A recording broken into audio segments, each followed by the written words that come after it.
હા કે મકાન પાડી નાખવા છે એટલે એ બાઈ કે બાઈ રોવે છે બહુ રોવે ખરા ને આશરો હોય કેટલા વર્ષના ત્રણ પેઢી વહી ગયું અને હવે અટાણે અમારા આશરા પાડે છે તો શું કરવું તમે ક્યાં જોયું?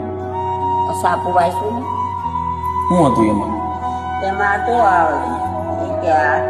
રાજકોટ ને કેટલા ગામ કીધા એમાં બધે ફૂલડોસર મૂકી દેવાનો 8મી તારીખ હતી એમ જંગલેશ્વર.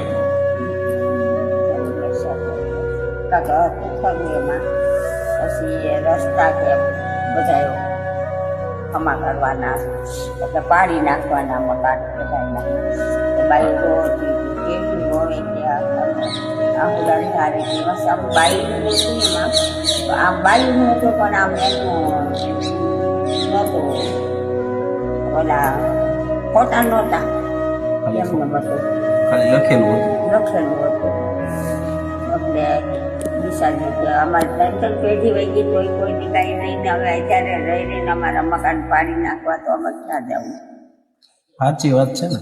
એટલે પણ એમાં હું ઈ પાડવાના હતા, એ 2 દિવસથી નક્કી હતું, ઈ પાડવાનું ચાલુ થઈ ગયું. હા પણ આછીને ચાલુ થયું ને હા આછીને ચાલુ થયું એટલે પછી હવે ક્યાં એમને ક્યાં જાય